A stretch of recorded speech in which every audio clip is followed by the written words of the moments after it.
We've all been there. Late at night, the room dark, just scrolling through an endless loop of other people's lives. But have you ever noticed that the longer you scroll, the worse you start to feel? You're not alone.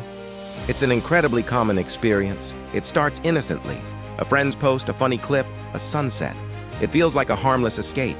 See something positive and your brain lights up with a quick hit of joy.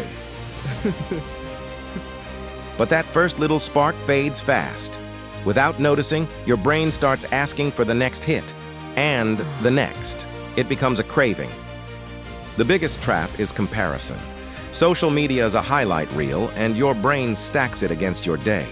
That creates a quiet feeling of not enough.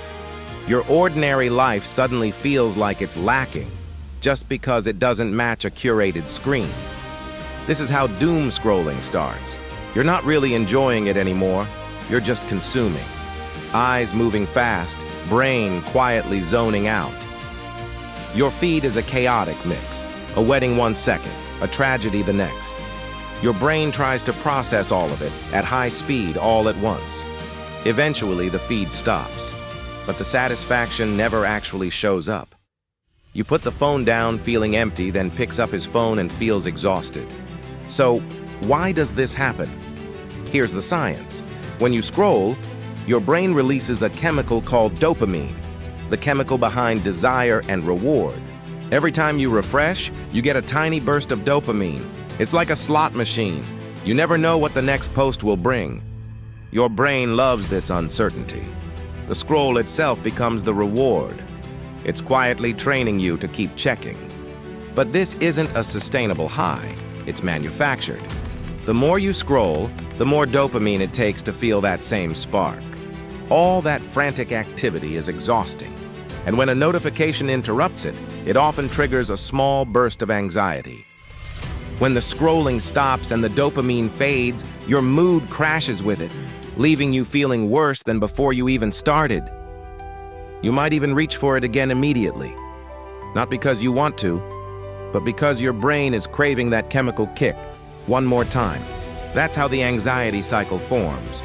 You scroll to escape a feeling of emptiness, but the scrolling is what's causing it. It's a trap. Now here's why the content itself is misleading. We're comparing our real life to someone else's filtered, edited, best possible moment. We see the vacation photo, but not the stressful airport delay. We see the perfect meal, but never the messy kitchen afterward. We're bombarded with idealized success, travel, and beauty, creating a standard that honestly, nobody could ever actually live up to.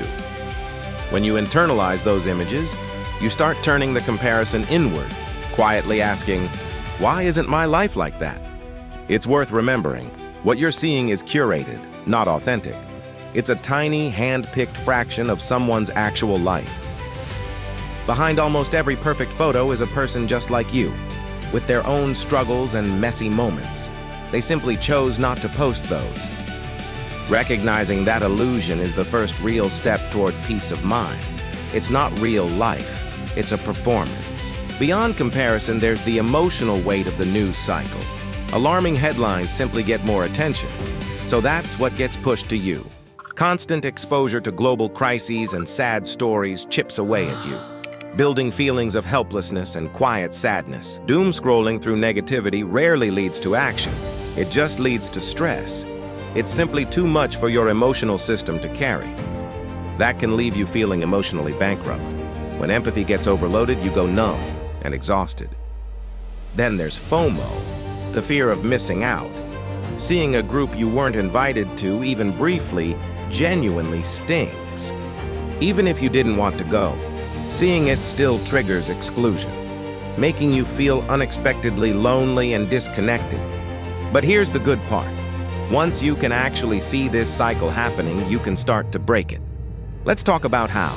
Start with awareness. Open your screen time settings and actually look at the number. For most of us, it's higher than we'd like to admit.